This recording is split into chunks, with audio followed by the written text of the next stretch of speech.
Encerramos agora os trabalhos do seminário Educação Inteligente, a Escola na Era da IA, com as intervenções de José António de Sousa, diretor do Agrupamento de Escolas do Dinis, João Miguel Gonçalves, diretor-geral dos estabelecimentos escolares, e Domingos Fernandes, presidente do Conselho Nacional de Educação. Aos três pedimos que se dirijam aos vossos lugares no palco. Muito boa tarde a todas e a todos, cumprimentando aqui a mesa e Dr. João Gonçalves, o Dr. Domingos Fernandes e cada um de vós, dizer-vos que me congratulo particularmente pela realização do evento, não só pela premência do momento em que nós nos encontramos, porque de facto, quer queiramos, quer não, as escolas estão hoje em dia a vivenciar toda esta problemática que aqui temos, e eu gostaria só de partilhar convosco duas notas. Aqui na escola, nós normalmente nas aberturas de ano fazemos aqui as nossas jornadas pedagógicas e costumamos pedir a ex-alunos que terminaram e que estão agora na universidade que possam vir aqui partilhar algumas coisas connosco sobre duas coisas. Como é que foi o seu última fase de percurso por aqui e depois alguma coisa na universidade. E há 2 anos atrás, uma das questões que tínhamos para os nossos alunos que foram embora foi: vocês nos vossos trabalhos utilizaram alguma vez esta coisa agora do chat GPT para fazer alguns trabalhos e assim, ou nem por isso? E eles olharam uns para os outros do género de não sabemos se podemos dizer muita coisa ou não, mas depois um mais perito disse sim, com certeza que sim. Nós usámos para fazer trabalhos, muitos trabalhos, etc.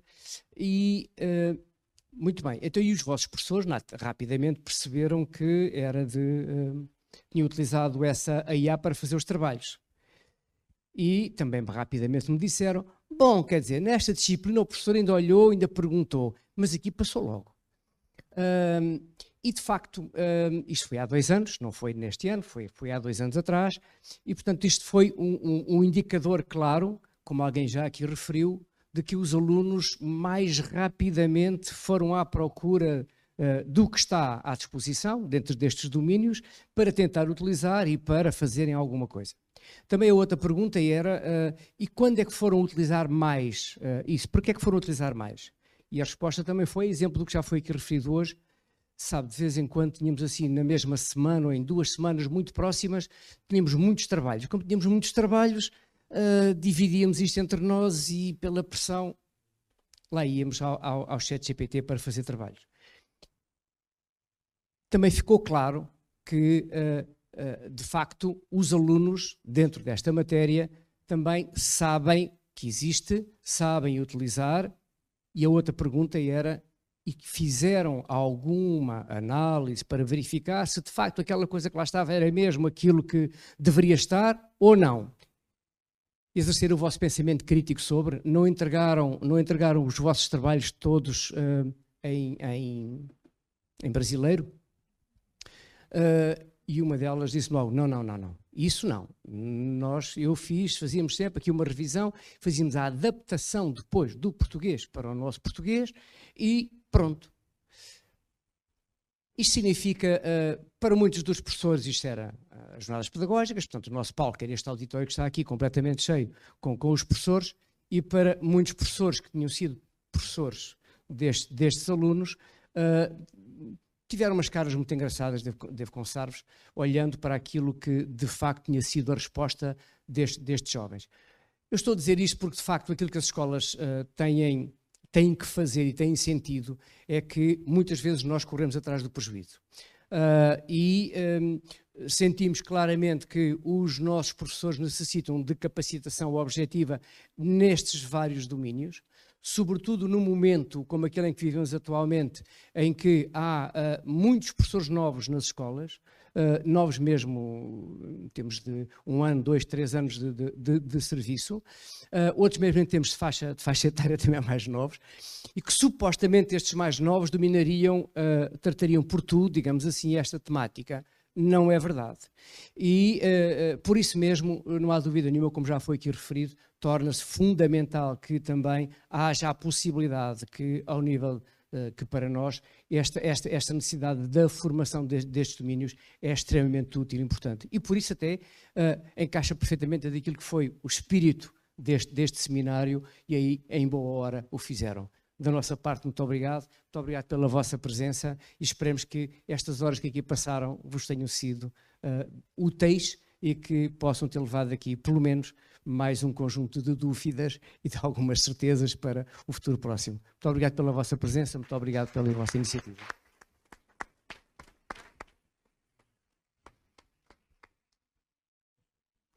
Muito boa tarde a todas e todos. Queria cumprimentar os presentes, naturalmente com uma palavra especial para o nosso anfitrião em termos de edifício, em termos de escola. Fiquei feliz porque cheguei aqui e vi que é uma das escolas, entre as muitas, que foram criadas no dia 2 de outubro de 72, ano em que eu nasci. Só que levei logo uma decepção, porque ali dizia 1972, 50 anos, e eu pensei, estou enganado, eu tenho 53. Não, eu não estou enganado, o placar é que é de há 3 anos atrás. No dia 2 de outubro de 72 saiu um despacho que criou imensos, foi uma altura de enorme alargamento da rede, e é extraordinário. A Escola Secundária da Maia, que eu fui aluno, também foi criada neste dia, e chamou-me a atenção imediatamente, achei logo que era uma dessa fase.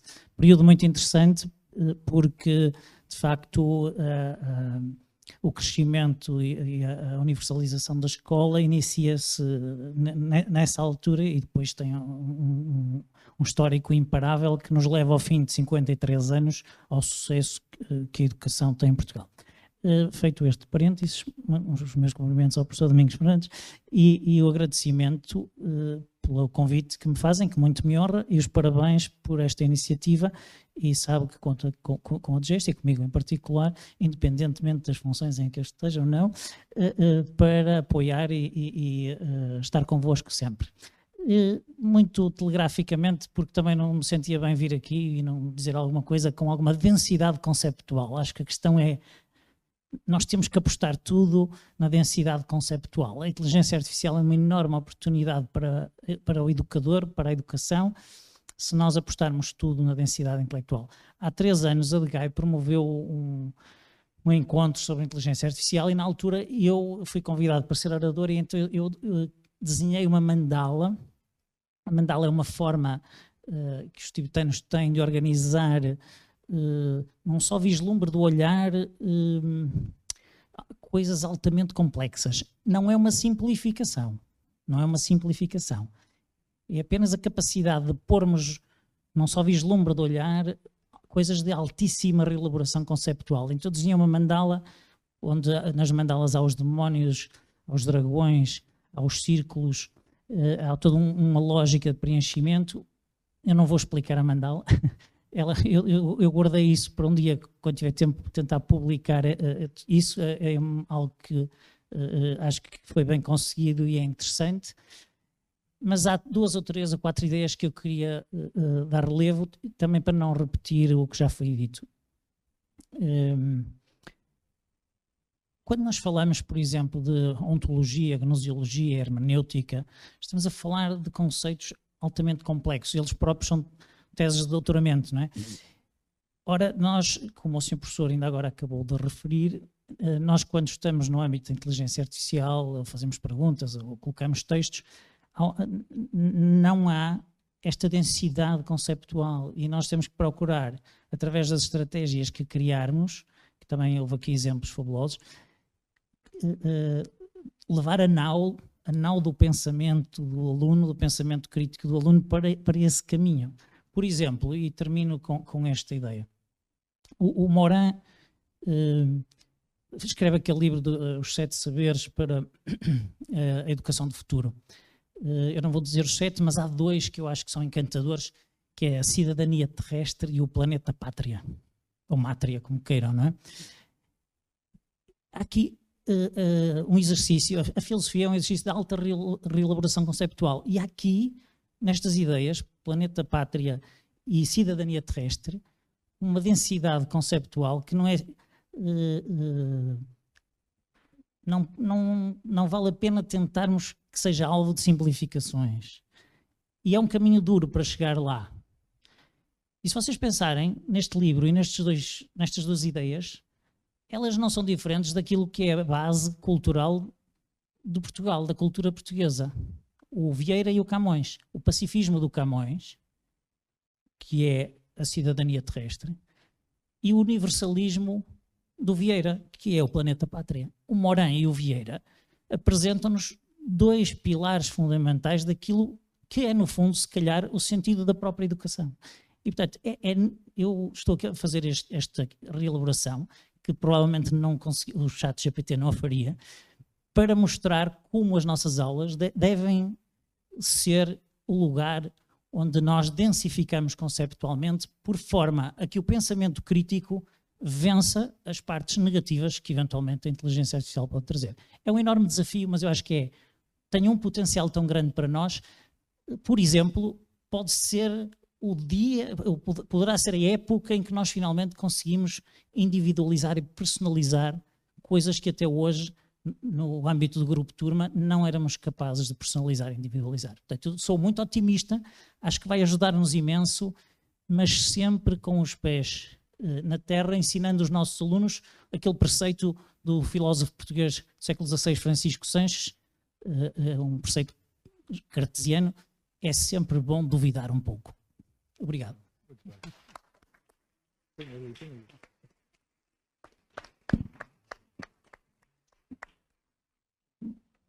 Ora, queria agradecer mais uma vez ao Sr. Diretor por nos ter acolhido e se ter disponibilizado para nos facilitar aqui a nossa organização.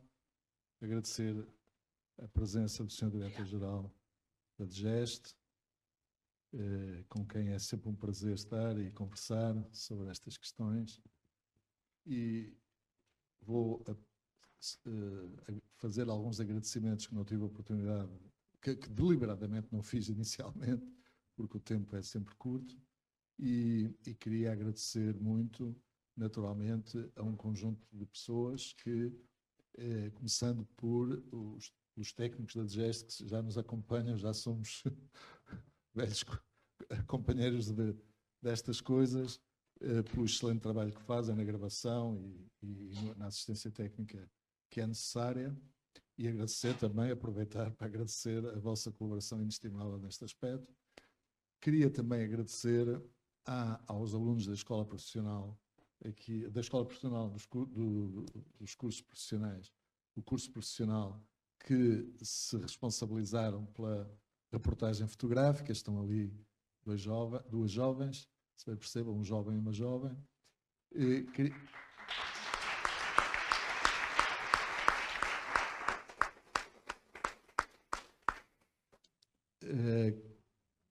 Se não me falha ninguém, preciso olhar para a Carla. Naturalmente que, em termos de pessoas externas ao CNE, queria também agradecer, há bocado não o fiz, à colaboração da Escola Luís António Bernay, que, como sabem, tem cursos do ensino artístico especializado da música e outros, e tivemos aquele jovem pianista que fez uma interpretação fantástica de uma peça de Beethoven, e que todos com certeza apreciamos. Posto isto, não podia deixar de agradecer aos membros da assessoria técnico-científica do CNE. Eu sou um privilegiado, porque trabalho com pessoas realmente excepcionais. Eu digo isto porque o sinto, senão não o dizia, podem ter a certeza. Quem me conhece sabe bem disso.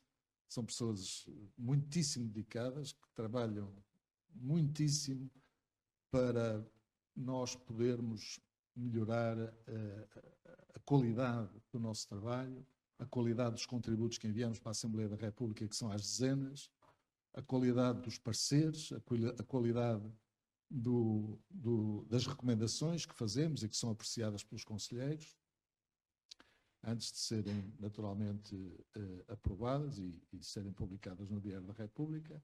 Portanto, há aqui um esforço muito grande destas pessoas, são pouquíssimas, e, portanto, tem que se desdobrar em muitos trabalhos, e aqui, em particular, o António Lopes, que esteve aqui a moderar e que, enfim, não foi recrutado para o CNE por qualquer razão, fui ali roubá-lo se me permitem a expressão, à doutora Dina Paulino, à sua escola, perdeu de facto um filósofo e nós ganhamos um filósofo e um homem da inteligência artificial que de facto nos facilita muito os contactos e porque sabe também e porque publica e portanto temos feito um esforço no Conselho Nacional de Educação para termos de facto pessoas altamente qualificadas.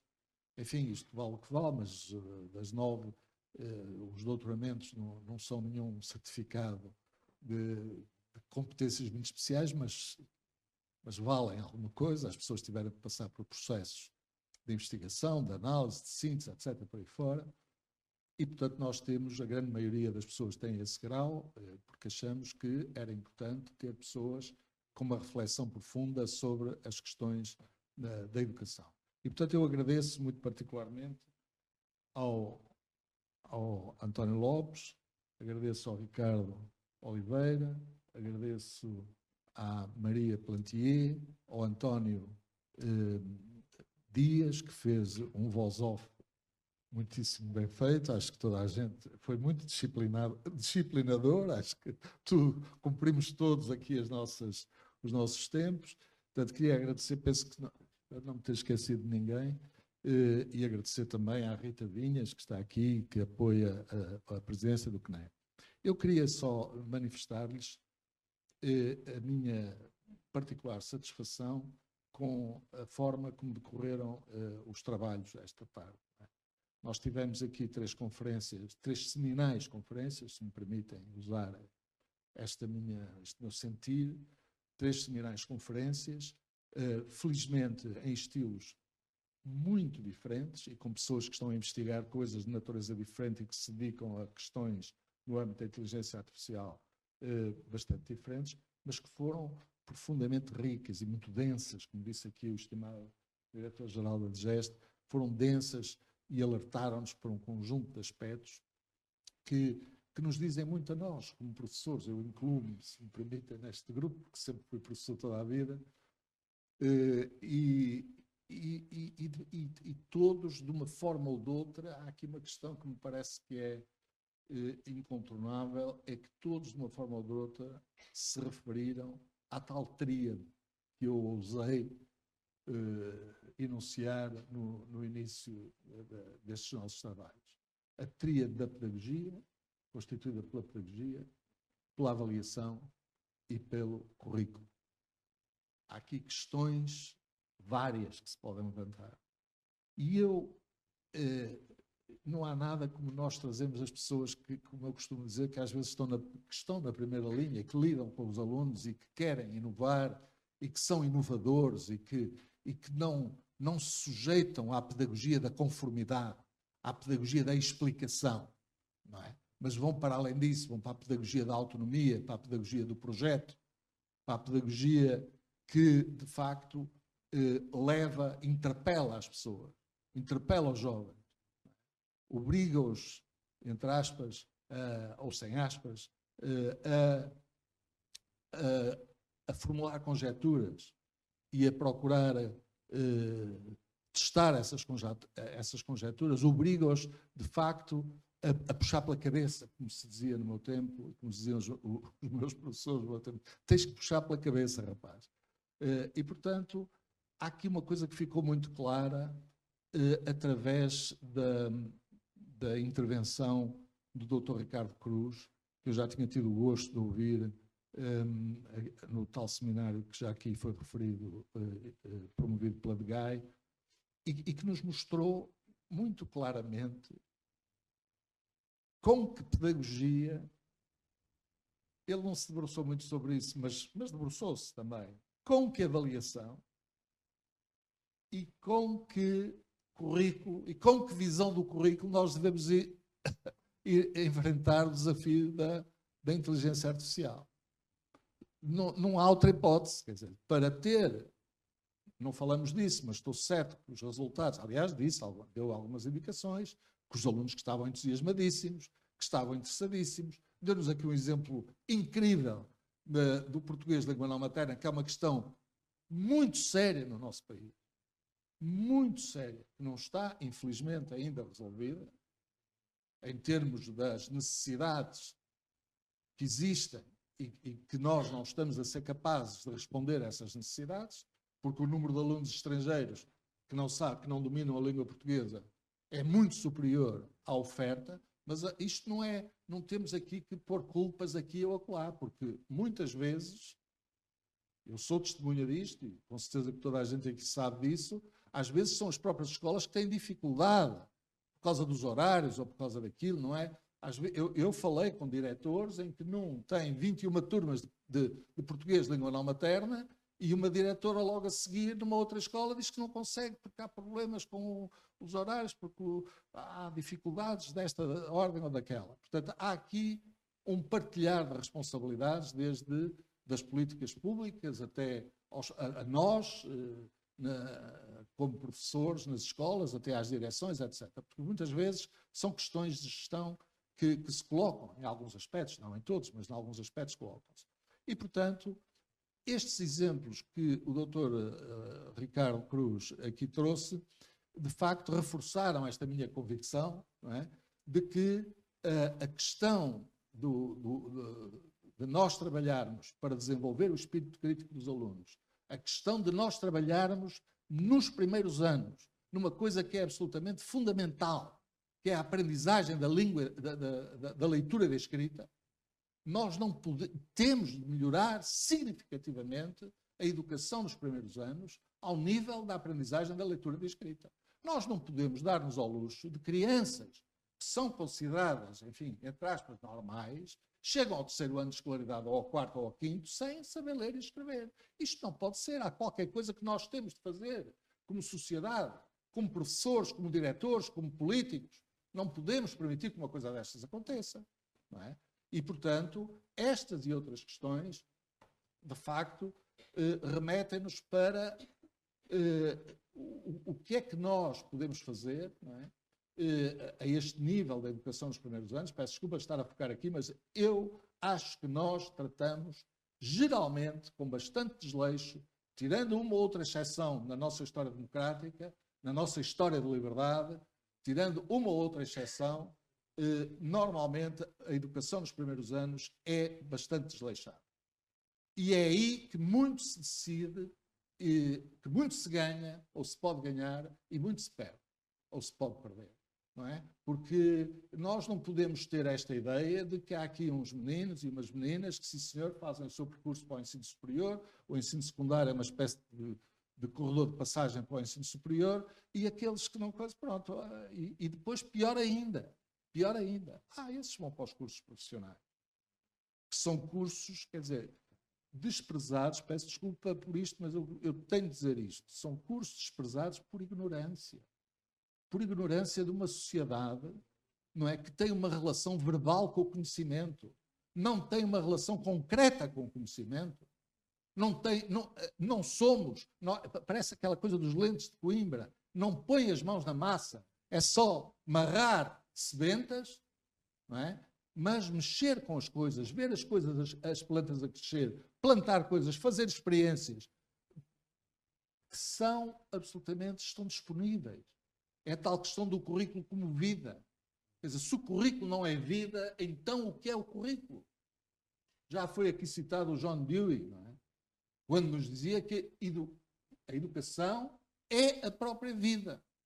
E ao ser a própria vida, leva-nos a não ignorar a inteligência artificial, a pensar e a usar o melhor que temos dentro de nós, em termos de pensamento, para nos interrogarmos como é que a vamos incorporar nas nossas práticas, como é que nós podemos melhorar a nossa vida, a nossa de professores, não há mal nenhum nisso, não é?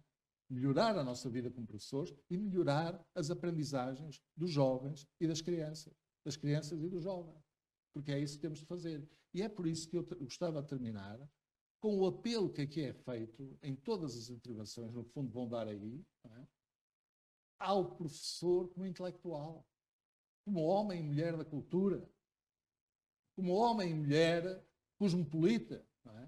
Que está aberto e que conhece e acompanha os desenvolvimentos tecnológicos, artísticos, sociais, políticos, e técnicos e científicos, e que seja uma pessoa que valoriza o conhecimento permanentemente e que se interroga e que interroga os seus colegas, interroga os seus alunos e trabalha ao lado dos seus alunos, com os seus alunos, para ver a qualidade do trabalho que se desenvolve. Eu peço desculpa, entusiasmei-me um bocadinho, já não são horas de entusiasmos, e eu queria agradecer muito a todos, queria agradecer muito ao professor Muniz Pereira, ao professor Alferes e ao professor António Branco,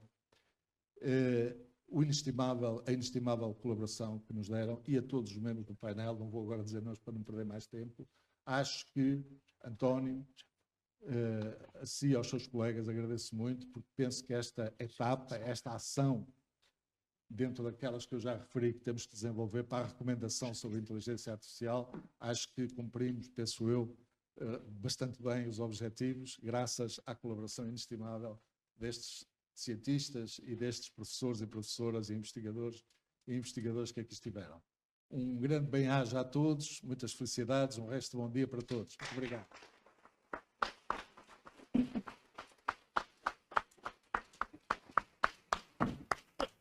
Relembramos a avaliação do seminário, desejamos a todos e a todas um bom regresso a casa e despedimos-nos com um até breve.